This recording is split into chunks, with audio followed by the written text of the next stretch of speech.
Je voudrais du soleil vert, des dentelles et des théières, des photos de bord de mer, dans mon jardin d'hiver. Je voudrais de la lumière, comme en Nouvelle-Angleterre. Je veux changer d'atmosphère, dans mon jardin d'hiver. Ma fleur sous la pluie de novembre, tes mains qui courent, je n'en peux plus de t'attendre. Les années passent, il est loin, là je tombe. Nul ne peut nous entendre. Je voudrais du Fred Astaire, revoir un latte. Any member of this panel say to anyone, maybe this isn't such a good idea? Commander? During the deliberative process over the previous year, we raised a number of concerns in the ORR program about any policy which would result in family separation. Due to concerns we had about the best interest of the child, as well as about whether that would be operationally supportable with the bed capacity we had. So that was an HHS official testifying before the Senate today, asked by Senator Blumenthal, hey, did anyone there inside HHS say don't separate children from their families, don't rip them apart? And what you just saw, and I'll read this answer again, during the deliberative process over the previous year, we raised a number of concerns in the ORR program, that's part of HHS, about any policy which results in family separation due to concerns we had about the best interest of the child. In other words, absolutely we raised concerns, absolutely we warned them not to do it, absolutely it would be terrible for these children. And you know what the Trump administration did? They went ahead and they did it anyway. Democratic Senator Mazie Hirono of Hawaii is one of the senators in today's hearing. Am I misreading that answer, Senator, or was that how you heard it? No, you're not. That is how we heard it. But the thing is that the Trump administration did not listen to their people and went ahead and instituted this very inhumane, cruel policy. What did you learn today at the hearing more broadly? Very clearly that when the Homeland Security people instituted, or when the zero tolerance policy was instituted and all these parents are going to be criminally prosecuted, they have to separate the children from the parents, and they had absolutely no plan or intention of ever having to reunify these 3,000 or so children with their parents. In fact, what they did with these children was made them instant orphans and sent them to Health and Human Services jurisdiction, and pretty much Homeland Security washed their hands of it, but for this judge in San Diego who said, you will reunite these children. And you know what? The person who testified from Health and Human Services said, when these children were now deemed unaccompanied children, they were not set up there to reunify these children with their parents. They're there to find sponsors for them. They're there to do other things. So chaos ensued. I want to stop you there because this is important and there's a lot of jargon here, but I think this is a crucial point. What you're saying and what that HHS official testified to you today in your hearing was that when they were taken from their parents, they were turned into what's called unaccompanied minors. Yes, they were exactly. Not the shelters that got them as if they'd come alone, not with their parents. And those shelters have procedures to place those children with other people, sometimes other families, or foster care or adoption. Yes. Exactly. And that is why the person from Health and Human Services said they were not set up to reunify these children with parents. And the thing is, he had said that the thing that was wrong was that the separation of these children from their parents, because they became basically orphans, thanks to this zero tolerance policy. There's something about this story that fills me with a kind of Old Testament wrath. Who is going to be held? I feel like I wanted a definitive accounting of how this happened, what the internal deliberations were, who said what to whom, who raised what red flags. Is there any plan to get some kind of definitive after-action report about what happened here? We can get to some of those specifics, but basically, the president takes responsibility for this. It is his zero tolerance policy that resulted in, as articulated by the Attorney General, that all of a sudden now we're going to start prosecuting thousands of parents as criminals. And so, this didn't have to happen. And as I said, but for this judge in San Diego, who was, by the way, appointed by a Republican president, if this judge did not say to the administration, you will reunite these children, they still wouldn't be doing it. In fact, the Homeland Security would have just washed their hands, and all these 3,000 or so children would have been the responsibility of the Health and Human Services people. I guess my feeling is, awesome. I know that you're in the minority, but I guess what I'm trying to say is that's not good enough. I mean, your colleagues in the House of Representatives and the House majority are chasing the Deputy Attorney General Rod Rosenstein to the gates of hell to turn over documents, to turn over underlying warrants that have never been turned over in the history of the modern FISA court. And I just feel like this Congress needs to hold some accountability over what this administration has done and the after effects it's caused to these children. I said, I share your outrage, but there's no way that the House, which is filled with people who are just enabling the president to do all kinds of chaotic and cruel things, don't look to them. I'm looking to possibly the Senate. At least we had a hearing with these people who came to testify, because 3 weeks ago, the Chairman Grassley was only going to have the person from ICE come and testify. And it's the rest of us who said, wait a minute, you have to have the Department of Justice, you have to have the Homeland Security people, you have to have the Health and Human Services people, they all have to testify. And what was really clear was there was never any intention to reunify these kids. And you know what? The person from Homeland Security said these family detention centers are like summer camps. So when I asked 2 of the 5 testifiers who had some experience, including the guy from ICE, experience with these family centers, would you send your kid to these so-called summer camps? I just got a lot of hemming and hawing, did not get a straight answer. It is Wednesday, the 1st of August of 2018, and you are in West Coast Cookbook and Speakeasy. I am your chef de cuisine, Justice Putnam. Our daily special today is Smothered Benedict Wednesdays. That's right. Has a metaphorical meaning, and look, in the real world, it could simply just be an egg dish with hollandaise. Wow, I'm still reeling over Jeff Sessions' Religious Liberty Council. I'm about ready to, have like a little bit of a war on the French countryside, just to show you who's tops. I don't know. He has no idea that if somebody really wanted to put their foot down, people of his ilk might be incarcerated and thrown in the Bastille. They might. And probably a good place, too. Prepare them for the afterlife. What it's going to be like for their existence because of the way they've constructed their universe. Yeah, they'll be in a living hell. Oh, boy, I don't know. These people are so deplorable. This 1 hour of hate rally, Trump has 1 hour hate rallies. And I'm curious. Is there an entrance fee for these 1 hour of hate rallies? And if there is, is it being reported properly? Because it might be an in-kind donation. So we got to keep track of these things. Not that anything will be done about it, because apparently we had a coup. I keep telling people we had a coup, maybe even before Oliver North. Maybe even before, Watergate. Some people might think that we had a coup in 1963 and on November Day in Texas. I don't know. Maybe it was when Abe Lincoln went to a play. Something's gone wrong here. And are we able to right the ship of state? Well, yeah. You don't turn the ship of state on a dime, no matter what this guy's trying to do. It's all going to catch up with them. Momentum always catches up with people. Or is it inertia? That's momentum. Well, that was Hiroshi Murano. Is that right? Am I pronouncing her name correctly?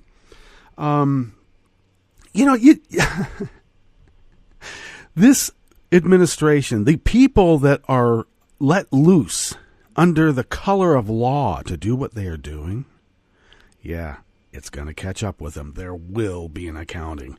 Not when the ruling party is in power, of course, but when the opposition party takes over, and then we share governance once again with, hopefully, right-minded individuals.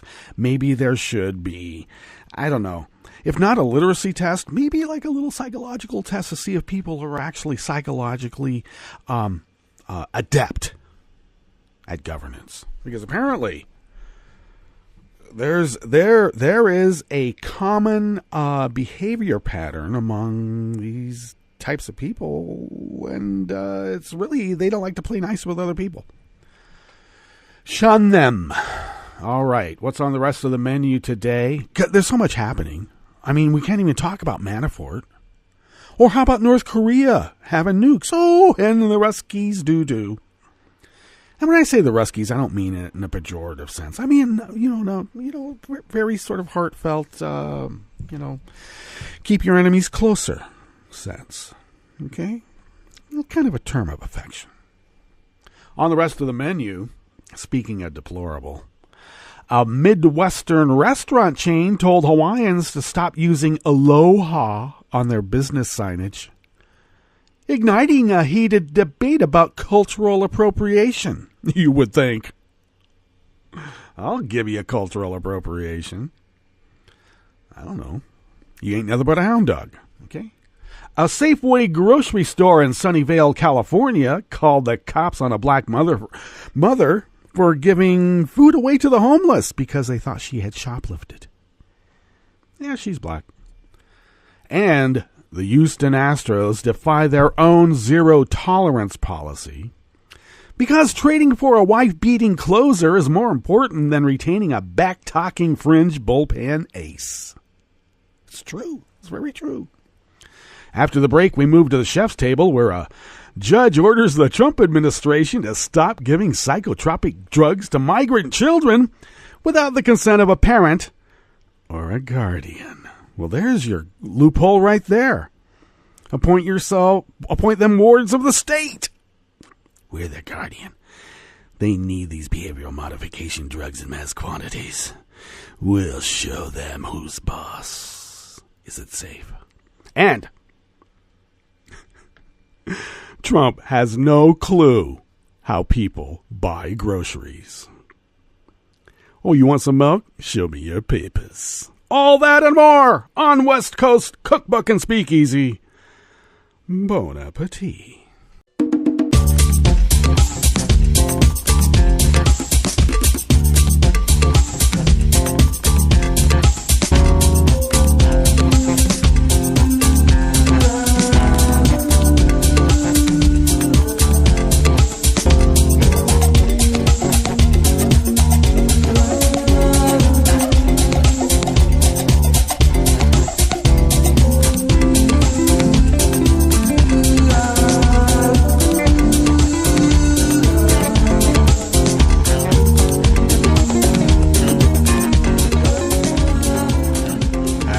Bottom of our homepage at netrootsradio.com, you'll find the chat room link over there to the rightish of the page. Kelly Lincoln monitors that, and she's on her way to New Orleans as we speak, on the train. Wow. And she'll be there for Netroots Nation on Radio Row and roaming around the facility and, the city of New Orleans. So if you have the wherewithal, she could still use a few more funds to get her through this weekend. That would be grand. So links are provided on my show notes and links diary that I post about 10 minutes before showtime. And that's on Daily Codes, and I'm there as Justice Putnam, so that's pretty easy. fairly. Well, you know what I mean. And also on, we have links on social media and whatnot too. So thank you for your generosity. To the leftish of the chat room link at the bottom of our homepage at netrootsradio.com. There are the contribute donate buttons, but hold off just for a moment if you will just direct those mini funds maybe over to Kelly until after the weekend. And then we'll get back to our regular general plea to for funds to continue this endeavor of Resistance Radio. And thank you for your generosity on that, because we are truly unable to do this without you, and that's the absolute truth. Follow Netroots Radio on Twitter at Netroots Radio. Tom takes care of that platform, and he does it rather deftly, I must say. I'm supposed to take care of the Facebook page. Kelly does more work on it than I do.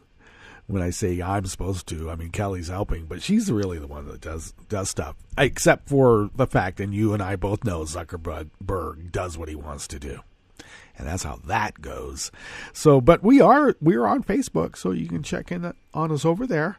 Follow me on Twitter at Justice Putnam, and follow the show on Twitter at Cookbook West. I know, crazy. If you typed in West Coast Cookbook, you'll find us. And we happen to be on Facebook as well. And Tumblr. Yeah, I don't know how many people go to Tumblr. People do. I keep getting little responses like people joined or followed us there and stuff. So, hey, we're even on Tumblr.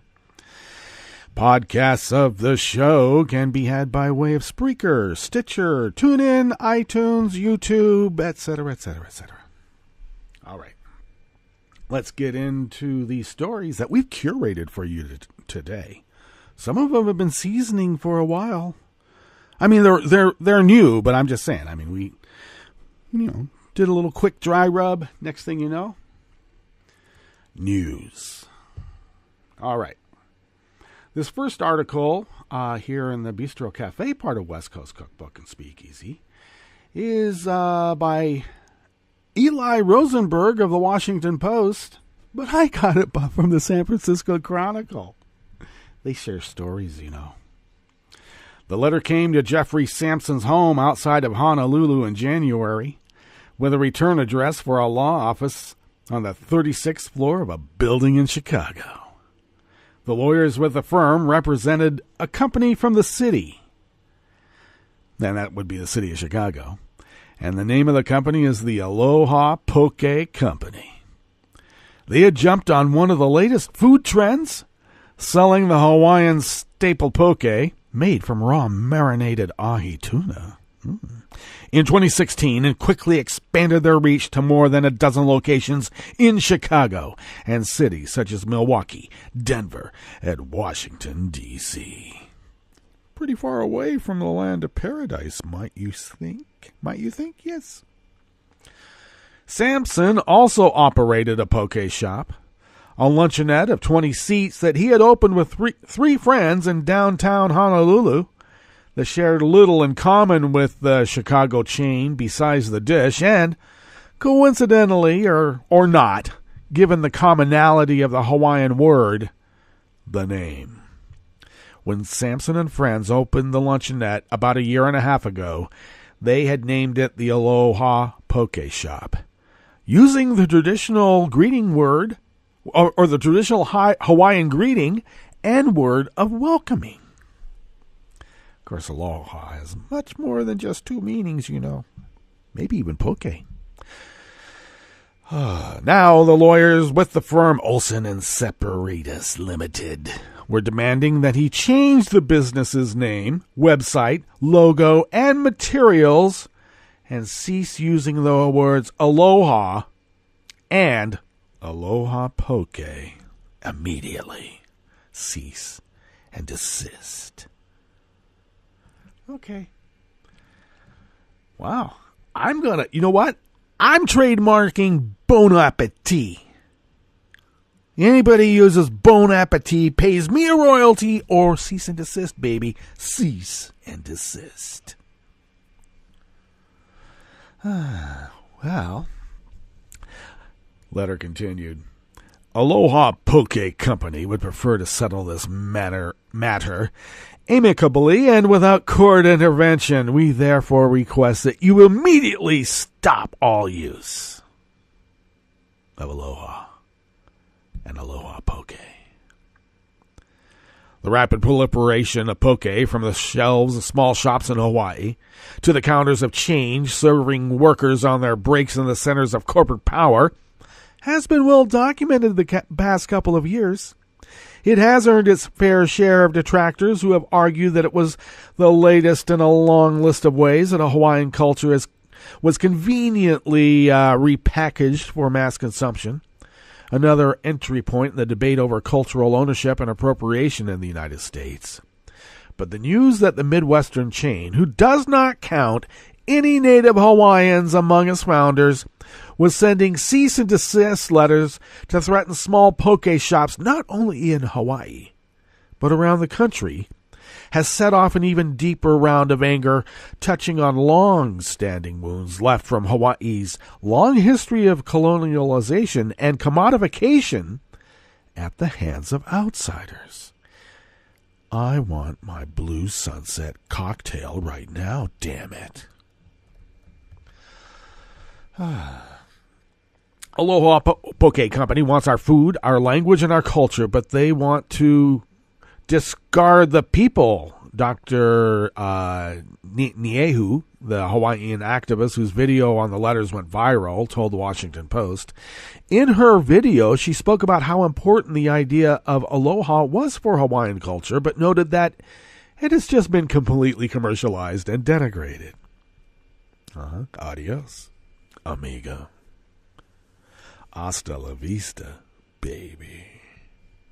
The disclosures about the cease and desist letters have resulted in calls to boycott the Chicago chain, including a petition to urge the company to drop the words from its name.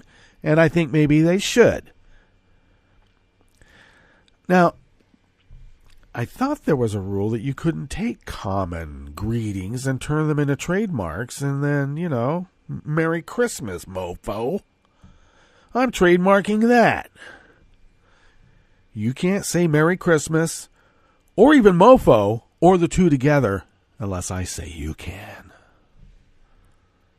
The company's founder, Zach Friedlander, who left it earlier this year around the time former potbelly executive Chris Birkinshaw was brought in as CEO, defended the company's actions on Facebook as efforts taken to protect, as any business would, its brand, and labeled some of the criticism as fake news and a witch hunt. Where have I heard that before?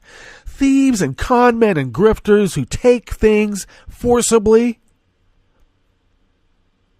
and then pretend that they made it up. I invented the term fake news. Yeah.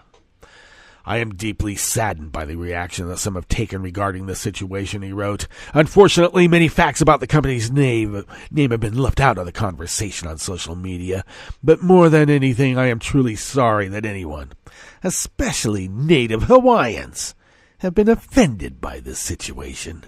I want them to know that I have nothing but love and respect for them. Oh. Yes, Friedlander had originally filed for the trademark in January of 2016. His love and affection for the Hawaiian culture is so long-standing, don't you know? In fact, it's the typical authoritarian love and affection. He's just going to love them to death.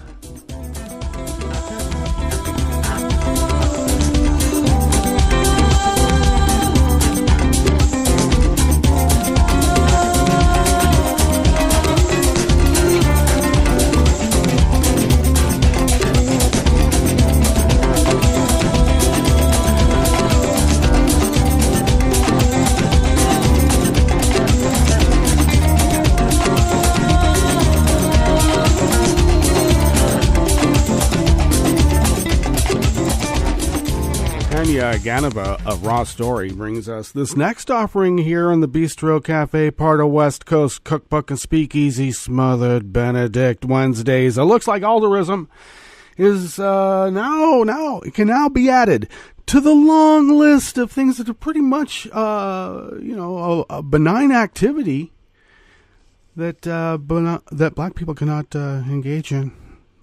Really. Without being treated like a criminal, of course. Sunnyvale, California resident Erica Martin says she and her family like to give food and other supplies to the homeless. It makes me feel good, she told KPIX. That's the TV station there in the city. On a Sunday, I think KPIX is in the city. They used to be over there or maybe that was KTVU over in Oakland. Okay.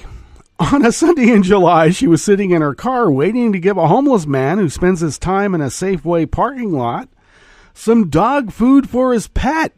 All of a sudden, multiple officers approached her car.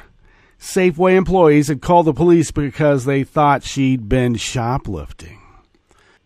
Her sister, who recorded the incident and posted it to Facebook, said, "Right here at Safeway in Mountain View."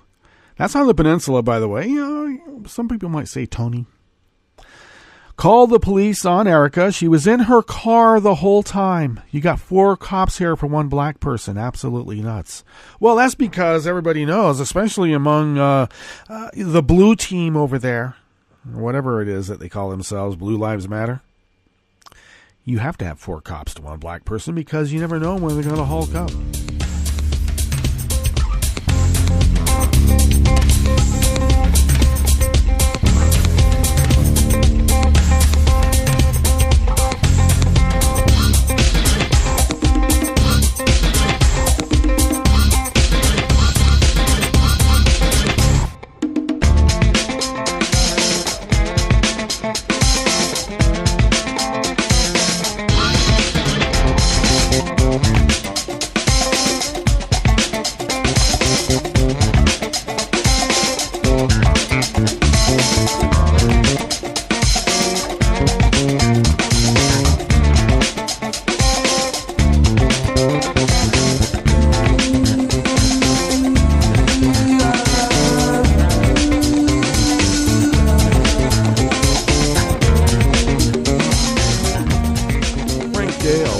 Progress brings us this last offering here in the Bistro Cafe, part of West Coast Cookbook and Speakeasy. Robert Osuna is currently serving a 75-game suspension for domestic violence. And he's still going through court hearings over it. But apparently the Houston Astros, since the trade deadline is on Tuesday, they got to get a trade going. They don't like the closer that they got, even though he wasn't so bad. But he was a back talker, and I don't know. On the other hand, you don't want to be back talking a coach on the mound in front of all those people. You save it for the clubhouse maybe, or you save it and don't do it at all. Regardless. This guy is serving a 75-game suspension after being charged with assaulting a woman. And, they didn't just get rid of their former closer, but 2 minor league prospects, too. Osuna was charged in Toronto on May 8th. And the Astros have previously claimed to have a zero-tolerance policy for domestic violence. So the organization released minor league prospect Danny Vasquez in March after disturbing surveillance footage emerged in which he is seen striking a woman multiple times and dragging her down the stairs. And multiple Astro players came out and publicly said that the Astros made the right decision. And there is a bit of controversy among players right now from my little birds who are flittering around in that part of the world of cultural significance. Yeah, I know a few jocks, a few coaches. But there are quite a few players in the clubhouse of the Astros that are not happy with this decision, considering the Astros' claimed zero-tolerance policy. We'll see if Osuna can bring the clubhouse together. All right, we better get to our break, and we'll come back and go through weather from around the world and finish up with the stories that we have curated for you today. You are listening to West Coast Cookbook and Speakeasy and we will be right back. You are listening to netrootsradio.com. Please hang up and try again.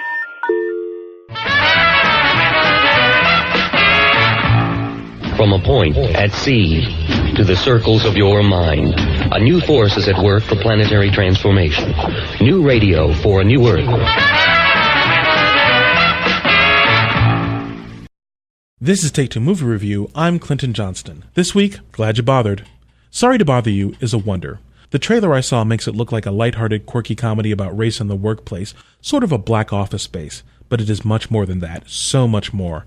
Writer, director, musician Boots Riley, the wonderkind of the hour, has presented us with an increasingly surrealist, disturbing satire that looks at economic stridation in America today. Set in an alternate but very similar Oakland, California, Sorry to Bother You shows us an increasing corporate slave society where the rich elite live above the rules and thrive on the exploitation of those beneath them, a group which has swallowed so much humiliation and abuse that it has become their bread and butter. In this world, social mobility is only possible through one's ability to throw morals and compassion aside and debase oneself in joining the exploitation club. To this end, we meet Cassius Green, our lead character with a conflicting name that simultaneously brings up the nation's social warrior Muhammad Ali and underscores how much pursuit of profit is deeply embedded in him. Therein lies his conflict. He doesn't want to be bad, but he wants to live better than he does. Cassius is 4 months behind on his rent to his uncle, who is behind on his house payments, a struggling person among struggling people. So we're rooting for him when he gets a telemarketing job. And here we have part of the brilliance of the movie.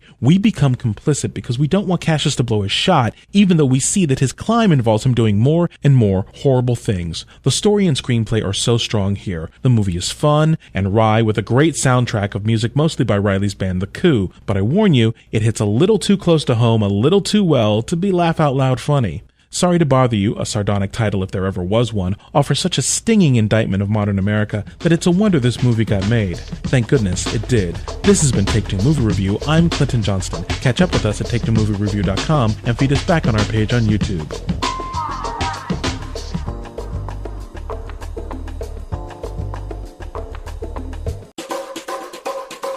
Hi, I'm Scientific American podcast editor Steve Mirsky. And here's a short piece from the July 2018 issue of the magazine in the section called Advances, Dispatches from the Frontiers of Science, Technology, and Medicine. Eagle Eye by Simon Macon. Our abilities to see things that appear fleetingly, or in cluttered environments, or outside our focus of attention, are all determined by a single perceptual capacity trait that varies among people. That's the finding of a new study. The researchers involved say that these results could one day help scientifically predict an individual's performance in jobs that rely on strong observational skills. Researchers at University College London tested participants on a range of visual tasks. One measured how well people could estimate the number of objects appearing on a screen for 1/10 of a second, a capacity known as subitizing. Others measured the ability to notice small differences between two real-world scenes, to detect a change at a screen's edge while focusing on the center, and to track multiple moving dots among static ones. People who excelled at subitizing also tended to perform better on the other tasks. The team reported that finding online in the Journal of Experimental Psychology, Human Perception and Performance.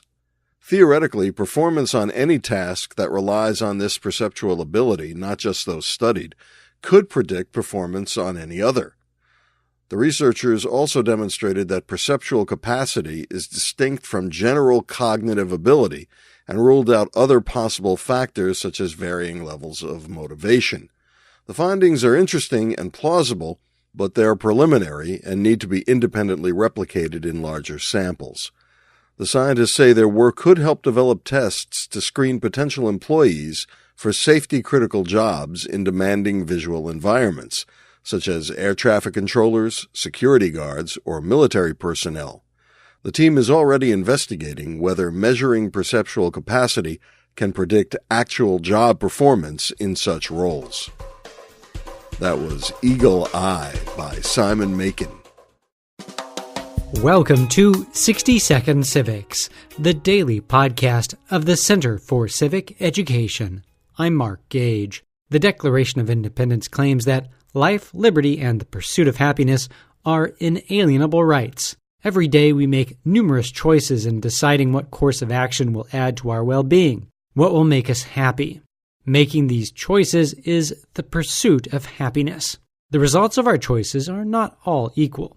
We soon discover that choosing some pleasures, especially following momentary impulses, leads not to happiness, but to pain. But if we use our faculty of foresight, recalling past experience, we learn to postpone immediate gratification and see what choices are really in our interest. Thus, learning self-control based on experience is essential to happiness. That's all for today's podcast. The show's theme song is Complacent by Cheryl B. Engelhardt. You can find Cheryl online at cbemusic.com. 60-Second Civics, where civic education only takes a minute.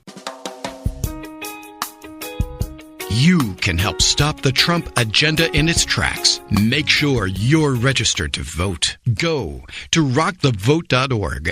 And on November 6th, vote for Democrats up and down the ticket. This message, a public service from all the fine people of netrootsradio.com. I'm Rick Smith, and this is Labor History in 2. On this day in labor history, the year was 2000. That was the beginning of a 2-day rally in Washington, D.C. to protest the gathering of world leaders for the World Bank and the International Monetary Fund, or what is known as the A16 Summit. The event was a continuation of the massive protests that disrupted the World Trade Organization's meeting the year before in Seattle, Washington. The common thread through these protests was a concern over how globalization of world markets hurts working people and the environment. Protesters included a wide range of people, including peace activists, environmental activists, anarchists, and union members. 2 days before the D.C. protest, organizers held an international forum on globalization at the Foundry Methodist Church. 2,000 people attended this teach-in to hear from activists around the globe. It's estimated that 50,000 people attended the D.C. rallies. One big theme for the rallies was bringing attention to the negative consequences that can occur when developing countries receive economic bailouts. The strings attached to these painful bailouts often usher in destructive privatization schemes and painful austerity measures that disproportionately fall on the backs of working people. The protesters in the U.S. Capitol were met by a large police security presence. The D.C. police were determined that the protesters would not interrupt the meetings like they had done in Seattle. More than 1,000 people were arrested. These protests from Seattle to Washington, D.C. demonstrate a growing recognition of the devastating impact globalization has on the lives of regular people. For more information, go to laborhistoryin2.com, like us on Facebook, follow us on Twitter at laborhistoryin2.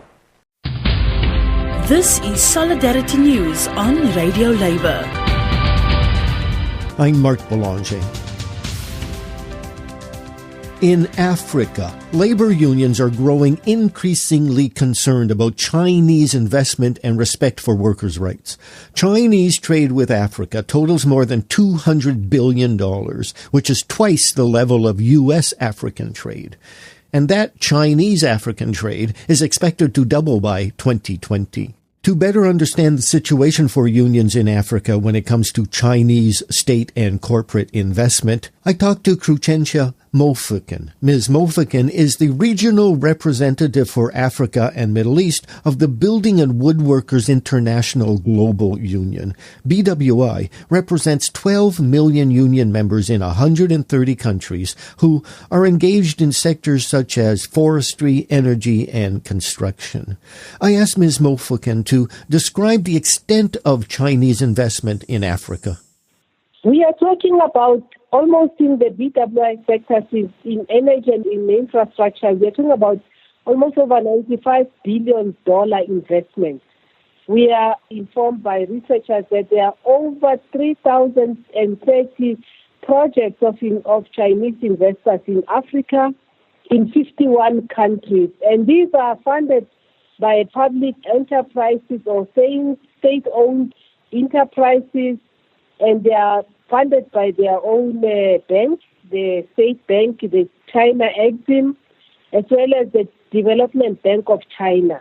And if you look at the contractors that are winning the bids in Africa, out of 10, almost 9 are won by Chinese investors. They are the biggest employer in the construction sector. Are there problems related to the workers employed by Chinese companies in Africa? Of course, there are many challenges. One is that it is very difficult to organize in Chinese companies because they don't want their workers to join the union. And of course, they don't want to respect labor legislation. Occupational health and safety standards are very poor. It is only when unions are raising the alarm, the new strategy now, not tackling Chinese investors, but talking to their own government to put pressure on these employers, the new kinds of employers in Chinese multinational companies, to respect labor legislation and to allow unions to organize. It is a mountain to climb. Many African countries have negotiated agreements with Chinese state and corporate enterprises. Have unions been involved in these agreements? Certainly not. Labor unions are not involved in these agreements. They are between country and country or state by state, and they are signed between governments. And I mean, they are not transparent processes. It is actually a private processes between the government of China and the different countries' governments in Africa who are signing this agreement. And therefore, it makes it very difficult for civil society or even trade unions to be involved in these processes. In Africa, out of the 64 affiliates BWI has, 20 have managed to organize into Chinese investment. Almost 46,106 members have been organized in 14 countries here in our continent. What has BWI been doing to help the employees of Chinese corporations in Africa? BWI has been building capacity of unions to organize into Chinese investments and also to campaign where violations of labor rights.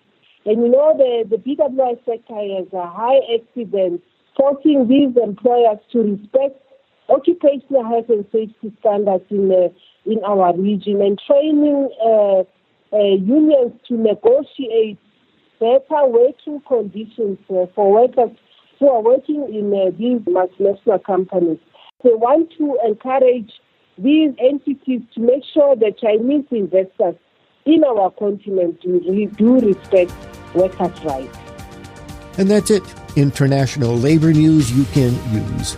I'm Mark Boulanger. Thank you for listening. And remember, it's all about global solidarity.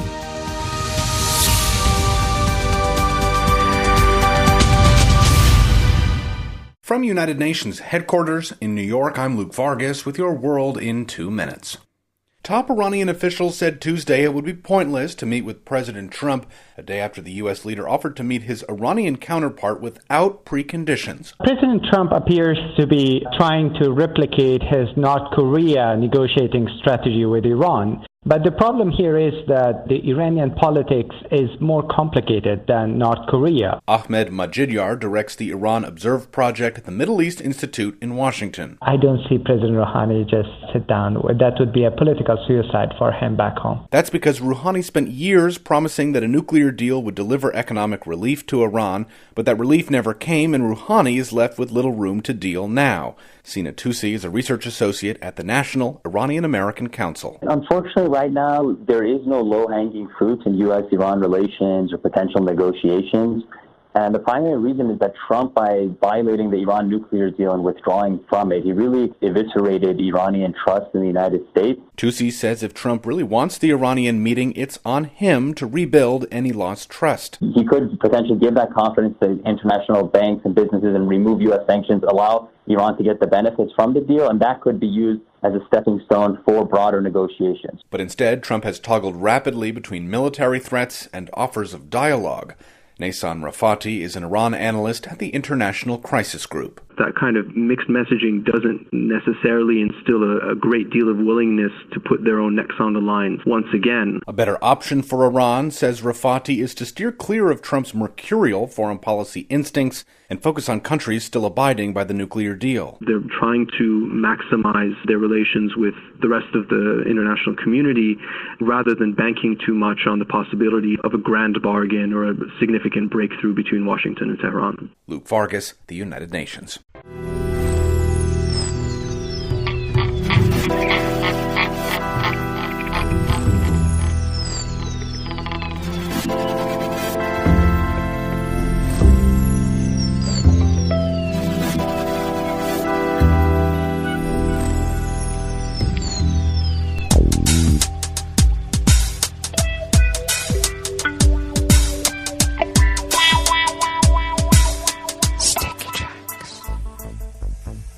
Thank you for accompanying us here to the chef's table at West Coast Cookbook and Speakeasy Smothered Benedict Wednesdays.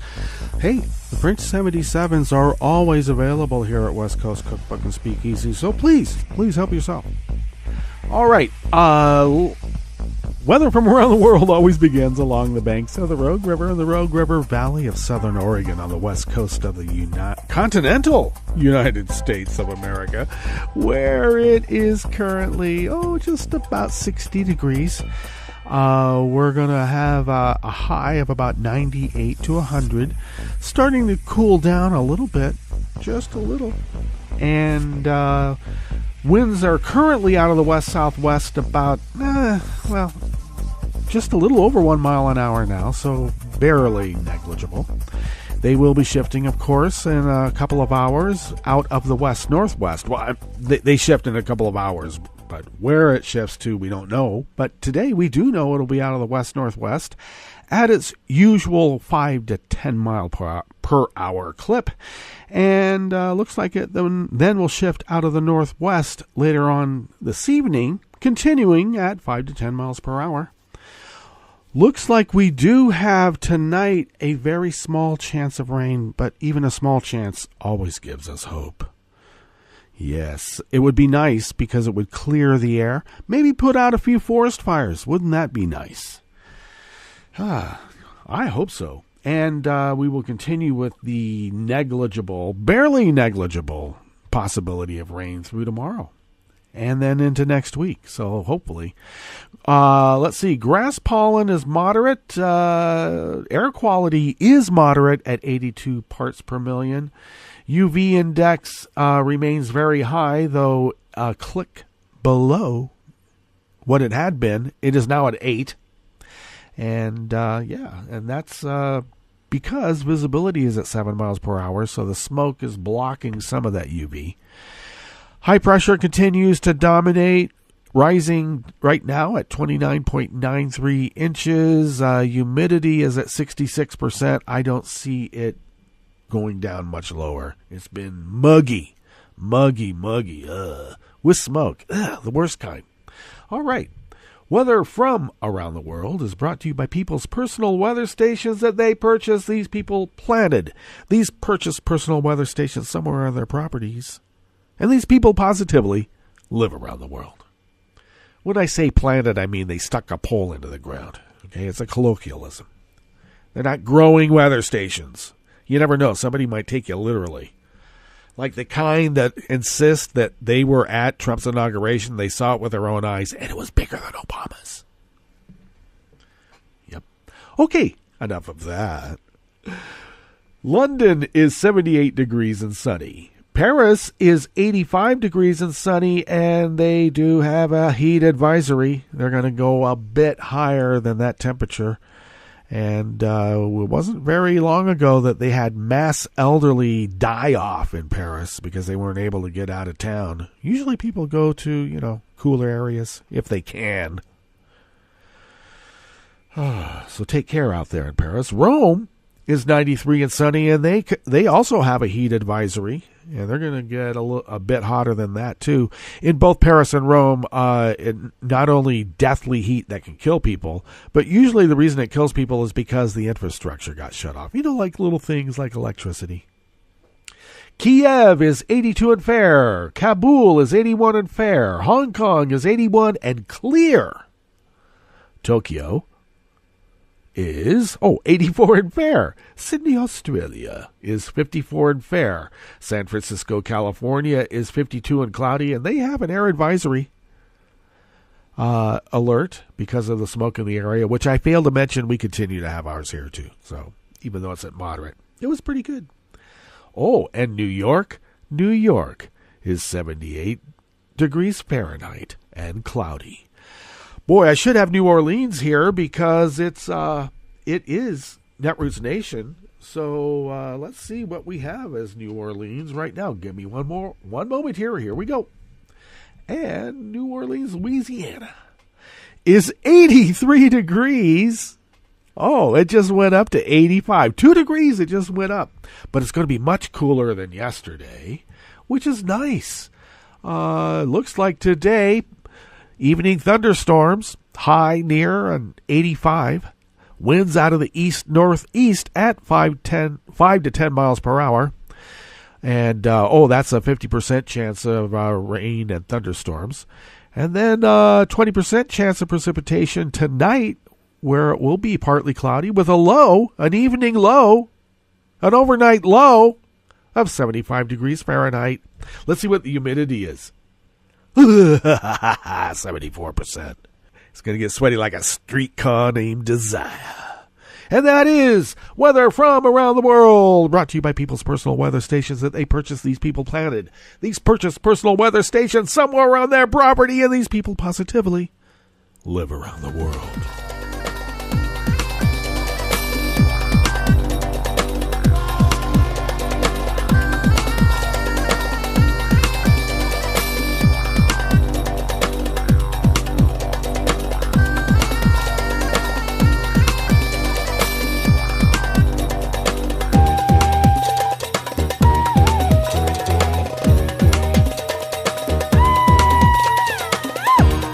Eddie Baird of Think Progress brings us this first offering here at the chef's table at West Coast Cookbook and Speakeasy Smothered Benedict Wednesdays. Well, a judge has ordered the Trump administration, like the Trump administration is ever going to follow the rule of law, especially from a judge. He doesn't want judges. He hates judges. He wants to get rid of them. Well, they've been ordered to stop giving, immigrant kids, migrant kids, refugee kids, psychotropic drugs just to shut them up so they can strap them down in their little, tender age penitentiaries.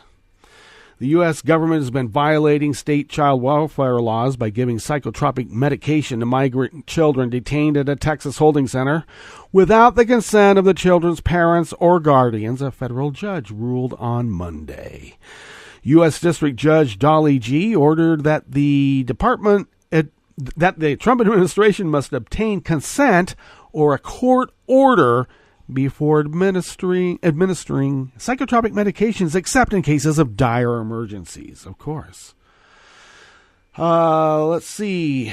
G additionally ordered that the administration move most of the children out of one of the shelters, the Shiloh Residential Treatment Center in Manville, Texas, where staff members have reportedly admitted that they have given children medication without consent.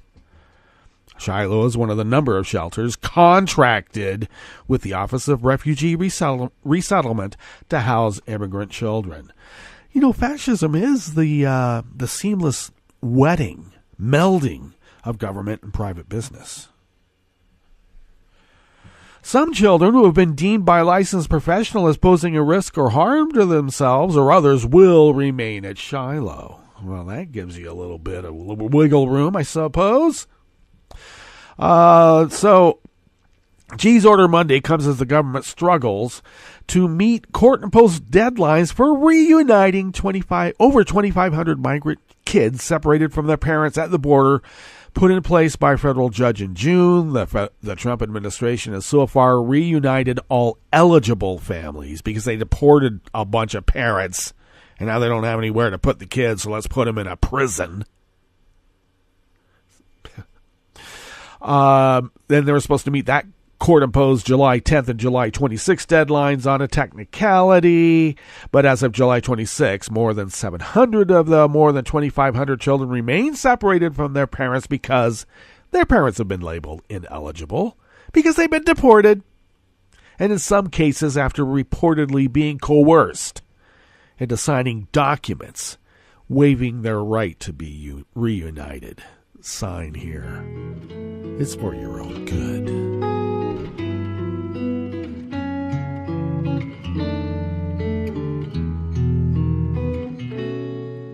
Je te donne ce mon amour pour la vie entière. La promesse de me trouver à tes genoux. Aussitôt que tu m'appelles, rester toujours fidèle. C'est tout, c'est tout. Je te donne tous mes printemps, mes étés de mer, mes automnes quand les feuilles tombent partout. Si ce n'est pas une bonne affaire, je te donne tous mes hivers. Aaron Rupert from Think Progress brings us this last offering here at the chef's table at West Coast Cookbook and Speakeasy. How stupid is Donald Trump? Well, let us count the ways. They're too many to count. During a speech at a rally last night, Trump indicated he thinks a photo ID card is needed to make purchases at a grocery store. Yeah, that's what he thinks. While making a case for a nationwide voter ID law, Trump said, if you go out and you want to buy groceries, you need a picture on a card. You need ID. Actually, Donald, you don't need ID to pay by cash.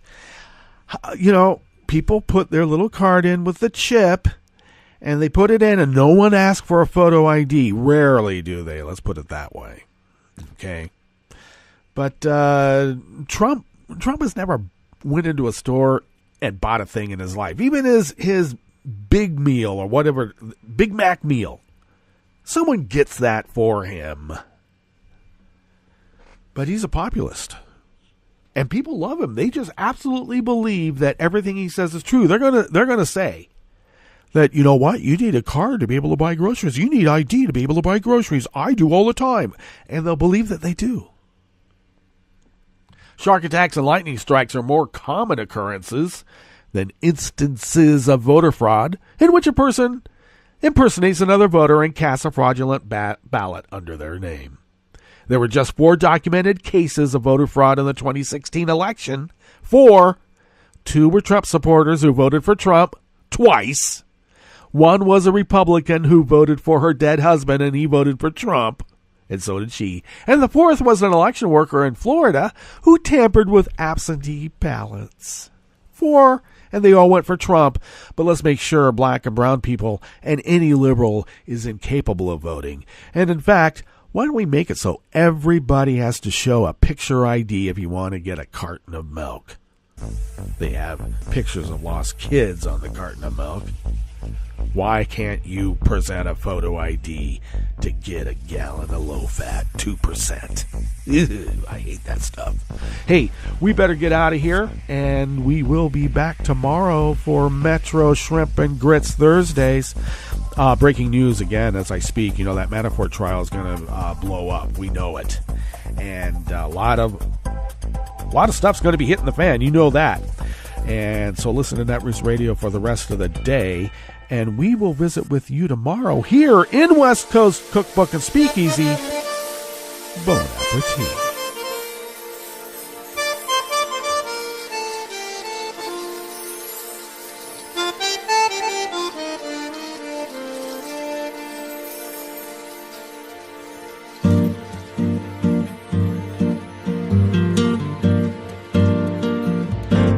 Je voudrais du soleil vert, des dentelles et des théâtres, des photos de bord de mer, dans mon jardin d'hiver.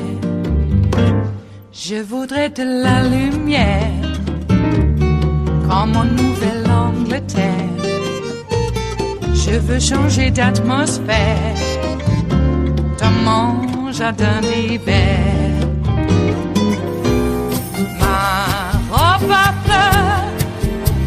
la pluie de novembre, tes mains qui courent, je n'en peux plus de t'attendre. Les années passent, il est loin, là je tombe. Nul ne peut nous entendre. Je voudrais du Fred Astaire, revoir un latte Goël. Je voudrais toujours te plaire dans mon jardin d'hiver. Je veux déjeuner par terre comme au long de golfe clair, t'embrasser les yeux ouverts dans mon jardin d'hiver.